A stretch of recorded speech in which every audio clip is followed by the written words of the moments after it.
ಇತಿಹಾಸದಂತೆ ಸಹನಶೀಲವಾಗಿವೆ ಮತ್ತು ನಮ್ಮ ಭವಿಷ್ಯಕ್ಕಿನಂತೆ ಉತ್ಸಾಹಭರಿತವಾಗಿದೆ. ಕನ್ನಡ ಭಾಷೆಯ ಮಹಾನತೆಯು ಅದರ ಬಹುರೂಪಿ ಮತ್ತು ಒಳಗೊಳ್ಳುವ ಆಪ್ತತೆಯಲ್ಲಿ ನೆಲೆಸಿದೆ.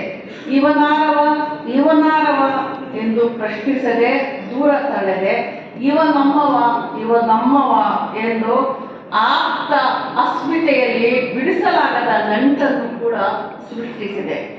ಇದೊಂದು ಪ್ರಾಚೀನ ಮತ್ತು ಸಾವಯವವಾಗಿ ಪ್ರತಿ ಕ್ಷಣ ವಿಕಸಿತಗೊಳ್ಳುತ್ತಿರುವ ಜೀವಂತ ಭಾಷೆಯಾಗಿದೆ. ಪ್ರಾಚೀನ ಶಾಸನಗಳಿಂದ ಹಿಡಿದು ಬುಕ್ಕರ್ ಬಹುಮಾನ ವಿಜೇತ ಕಥನಗಳವರೆಗೆ ಇದು ಸಾವಿರಾರು ವರ್ಷಗಳ ಕನ್ನಡದ ಸಂಸ್ಕೃತಿಯನ್ನು ಜಾಗತಿಕ ಕಥನಗಳೊಂದಿಗೆ ಸೇರಿಸುತ್ತದೆ.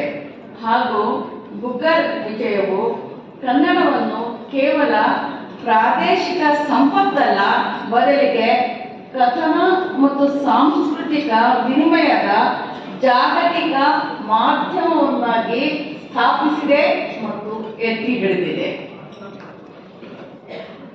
ನಾನು ಲಂಡನ್ನಿಂದ ಹಿಡಿದು ಇಲ್ಲಿಗೆ ಬಂದಿರುವವರೆಗೂ ಕೂಡ ಬಹುಶಃ ಪ್ರತಿದಿನ 4 ರಿಂದ 5 ಮೀಡಿಯಾ ಇಂಟರ್ವ್ಯೂಗಳನ್ನು ಎದುರಿಸ್ತಾ ಇದೆ. ಅದರಲ್ಲಿ ತುಂಬ ಸುತ್ತು ಕೂಡ ಆಗ್ತಾ ಇತ್ತು ನನಗೆ.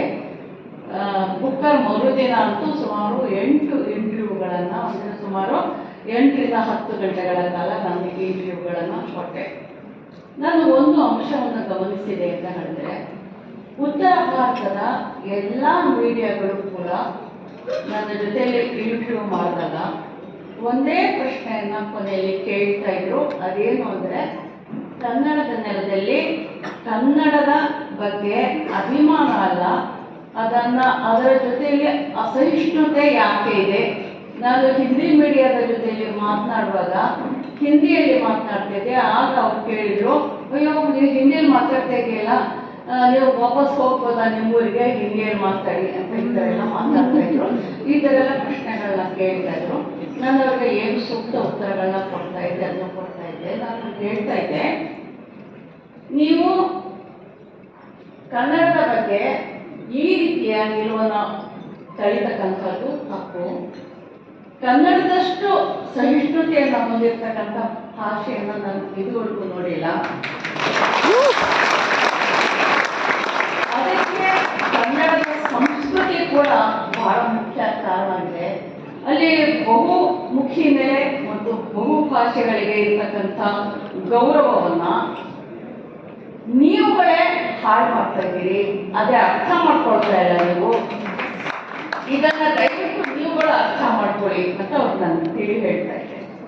ಹೀಗೆ ಈ ವಿಷಯದಲ್ಲಿ ಕನ್ನಡದ ನಿಲುವನ್ನು ಸ್ಪಷ್ಟಪಡಿಸಬೇಕಾದಂಥ ಒಂದು ಅವಶ್ಯಕತೆ ಬಾರಿಗೆ ಬರ್ತಾ ಇದೆ, ಮತ್ತೊಂದು ಭಾವನಾತ್ಮಕವಾದಂಥ ನೆಲೆಯಲ್ಲಿ ಬರ್ತಾ ಇದೆ ಅನ್ನೋದನ್ನು ಹೇಳ್ತಾ, 8 ಜ್ಞಾನಪೀಠ ಮತ್ತು 1 ಬುಕ್ಕರ್ನೊಂದಿಗೆ ಬಹುತ್ವ ಮತ್ತು ಸಾಮರಸ್ಯದ ಜೀವಂತ ಭಾಷೆ ಎಲ್ಲ ದ್ರಾವಿಡ ಭಾಷೆಗಳೊಡನೆ ಸಹೋದರಿತ್ವದ ಸಂಬಂಧವನ್ನು ಹೊಂದಿದೆ ಅಂತ ಈ ಪ್ರಶ್ನೆಗಳನ್ನು ಕೇಳೋರಿಗೆ ನಾನು ಹೇಳಲಿಕ್ಕೆ ಇಷ್ಟಪಡ್ತೀನಿ. ಇದು ಸಾಮಾನ್ಯ ಅಲ್ಲ. 2 ಜ್ಞಾನಪೀಠ ಪ್ರಶಸ್ತಿಗಳಿಗೇನೆ ಸುಸ್ತಾಗಿರ್ತಕ್ಕಂಥ ಭಾಷೆಗಳನ್ನ ನಾವು ನೋಡ್ತಾ ಇದ್ದೀವಿ. ಅದರಲ್ಲಿ 8 ಜ್ಞಾನಪೀಠ ಪ್ರಶಸ್ತಿಗಳು ಪ್ಲಸ್ 1 ಬುಕ್ಕರ್. ಇದು ಸುಲಭದ ಮಾತಲ್ಲ. ಇದು ಕನ್ನಡಕ್ಕೆ ದಕ್ಕಿರೋದು ನಮ್ಮ ಅದೃಷ್ಟ, ನಮಗೆ ಸಂಭ್ರಮದ ಸಮಯ ನಾವು ನೋಡ್ತಾ ಇದ್ದೀವಿ. ಕಾರ್ನೆಲ್ ವಿಶ್ವವಿದ್ಯಾಲಯವು ಕನ್ನಡ ಭಾಷಾ ತರಗತಿಗಳನ್ನು ನಡೆಸ್ತಾ ಇದೆ. ಅನಿವಾಸಿ ಕನ್ನಡಿಗರು ಕೂಡ ತಾವು ತೊಡಗಿಸಿಕೊಂಡಿರುವ ಹೊರದೇಶಗಳಲ್ಲಿ ಕನ್ನಡದ ಉತ್ಸವಗಳು, ಸಾಹಿತ್ಯ ಮತ್ತು ಡಿಜಿಟಲ್ ವೇದಿಕೆಗಳ ಮೂಲಕ ಭಾಷೆಯನ್ನ ಸಂರಕ್ಷಿಸ್ತಾ ಇದೆ. ಈ ಗೌರವ ನನಗೆ ಮಾತ್ರವಲ್ಲ, ನನ್ನ ಅಮ್ಮನ ಮಡಲಿನಿದ್ದಾಗ ನಾನು ಕೇಳಿದ ನನ್ನ ಮೊದಲ ಕಥೆಗಾಗಿ, ನನ್ನ ಪ್ರೀತಿಯ ಅಪ್ಪನ ಒತ್ತಾಸೆಗಾಗಿ, ನನ್ನ ಗುರುಗಳು ನನ್ನಲ್ಲಿ ಅಡಗಿದ್ದ ಕಥೆ ಹೇಳು ಎಂಬ ಪ್ರಕಾಶವನ್ನು ಬೆಳಗಿಸಬೇಕಾಗಿ, ಮತ್ತು ಈ ನಾಡಿನ ಅನಾಮಧೇಯ ಕವಿಗಳು, ಹಾಡುಗಾರರು ಮತ್ತು ಕಥೆಗಾರರು ಎಲ್ಲರೂ ಈ ಬಹು ಸಹ ವಿಜೇತರು ಅಂತ ಹೇಳಲಿಕ್ಕೆ ಇಷ್ಟಪಡ್ತೀನಿ. ಕರ್ನಾಟಕದ ಅಗಣಿತ ಅಜ್ಞಾತ ಕಂಠಗಳಾದ ತಳ ಸಮುದಾಯದವರು, ಮಹಿಳೆಯರು, ರೈತರು, ನೇಕಾರರು, ಕಲಾವಿದರು ಮತ್ತು ದಿನನಿತ್ಯದ ಕನಸುಗಾರರು ಅವರೆಲ್ಲರ ಜೀವನ ಮತ್ತು ಸಂಘರ್ಷಗಳು ನನ್ನ ಕೃತಿಗಳು ನನ್ನ ಅರಿವಿಲ್ಲದೆ ಸ್ಥಾನವನ್ನು ಪಡ್ಕೊಂಡಿವೆ. ನಮ್ಮ ಪ್ರಾಚೀನ ಮಹಾಕಾವ್ಯಗಳಿಂದ ಹಿಡಿದು ಆಧುನಿಕ ಸಾಹಿತ್ಯ ದಿಗ್ಗಜಗಳವರೆಗೆ ಕರ್ನಾಟಕ ಯಾವಾಗಲೂ ಸೃಜನಶೀಲತೆಯ ತಾಣವಾಗಿದೆ. ಈ ಪರಂಪರೆಯಲ್ಲಿ ನಾನು ನಿಲ್ಲುವುದು ಇದೊಂದು ವಿಶೇಷಾಧಿಕಾರ ಮತ್ತು ಬಹುದೊಡ್ಡ ಜವಾಬ್ದಾರಿ ಅಂತ ನಾನು ತಿಳಿತೀನಿ. ಈ ಗೌರವವು ಒಂದು ಪುಸ್ತಕ ಅಥವಾ ಒಂದು ಪ್ರಶಸ್ತಿಯ ಮನ್ನಣೆ ಮಾತ್ರವಲ್ಲ, ಬದಲಿಗೆ ಇದು ಕಥನದ ಶಾಶ್ವತ ಶಕ್ತಿ ಮತ್ತು ಜಾಗತಿಕ ವೇದಿಕೆಯ ಮೇಲೆ ನಮ್ಮ ಧ್ವನಿಗಳು ಮಹತ್ವವನ್ನು ಹೊಂದಿವೆ ಎಂಬ ನಮ್ಮ ನಂಬಿಕೆಯ ಒಂದು ಪ್ರಮಾಣ ಪತ್ರ ಅಂತ ನಾನು ಹೇಳಿ ಇಷ್ಟಪಡ್ತೇನೆ. ಈ ಗೌರವವನ್ನು ನಿಮ್ಮೆಲ್ಲರ ಪ್ರೀತಿ ಮತ್ತು ಅಭಿಮಾನವನ್ನು ಸ್ವೀಕರಿಸುವ ಈ ಸಂದರ್ಭದಲ್ಲಿ ನಾನು ನಮ್ಮ ಸತ್ಯಗಳು, ನಮ್ಮ ಸಂಕೀರ್ಣತೆಗಳು ಮತ್ತು ನಮ್ಮ ಜನಪರ ಜೀವಪರತೆಯನ್ನು ಪ್ರತಿಬಿಂಬಿಸುವ ಕಥೆಗಳನ್ನು ಹೇಳುವುದನ್ನು ಮುಂದುವರಿಸುವುದಾಗಿ ನಿಮ್ಮೆಲ್ಲರ ಎದುರಿಗೆ ಹೇಳ್ತೀನಿ.